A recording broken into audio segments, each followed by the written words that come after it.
এক কাপ চা খাইয়া একজন যে আরেকজনের বিরুদ্ধে বলে কিছু সগল করে আছে কি নাই বাবা? সমাজের মধ্যে লাগায় ঝগড়া, ওই এলাকার মধ্যে যারা লাগায় ঝগড়া, কিছু টাকা খাইয়া চা খাইয়া, এরকম লোক আছে না বাবা?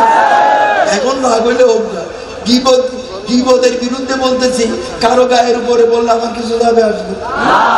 আমি এখানে কাউকে খুশি করতেও আসি নাই, বেজার করতেও আসি নাই।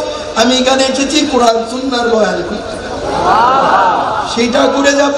কে খুশি হইলো, কে বেজার হইলো, আমার কিচ্ছু যাবে আসবে না।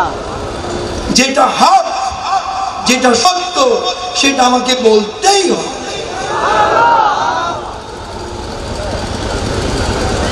কথা বুঝতে পেরেছেন তো? সুতরাং আল্লাহর ওয়াস্তে গীবত গিল্লা করবে না, গীবত গিল্লা করবে না, নিজেও করবেন না। অন্যের গীবত গিল্লা যদি করতে আসে, কি করবেন জানেন? কোরআন সুন্নাহর মাহফিলে যাবেন, কোরআন তাফসীরের মাহফিলেও যাবেন, আমার তরফ থেকে কোনো আপত্তি নাই। যেখানে কোরআন সুন্নাহর বয়ান হবে অবশ্যই আল্লাহর বান্দারা যাবে, কি বলেন? কিন্তু যে মাহফিলে গীবত গিল্লা হবে, সেই মাহফিল থেকে উঠা কোরআন সুন্নাহর বাইরে যে মাহফিলে গীবত গিল্লা হবে, সোজা ওই মাহফিল থেকে উঠা বাড়ির দিকে হাঁটা দিবেন। হাঁটতে হাঁটতে কি পড়বেন? আমার সাথে একটু পড়বেন সবাই, উচ্চ স্বরে সবাই পড়বেন।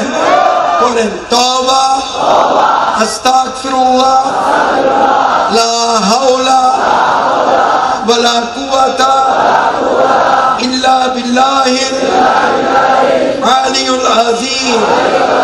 এই তওবা পড়তে পড়তে বাড়িতে চলে যাবেন, দেখবেন এই যে গীবত গিল্লা থেকে আপনাদেরকে আল্লাহ রক্ষা করবে। যে মাহফিলে গীবত গিল্লা হবে, সেটা যার মাহফিলেও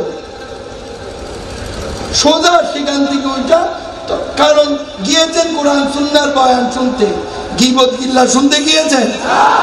যেখানে নবী মুহাম্মদ রাসূলুল্লাহর বিরুদ্ধে বলা হবে, সেই মাহফিল থেকে উল্টা সোজা চলে যাবে। আর সেখানে কি পড়বেন? ওই একই জিনিসই পড়বেন। আমার সাথে আবার পড়েন, তওবা, আস্তাগফিরুল্লাহ, লা হাওলা ওয়ালা কুওয়াতা ইল্লা বিল্লাহিল আলিয়্যুল আযীম।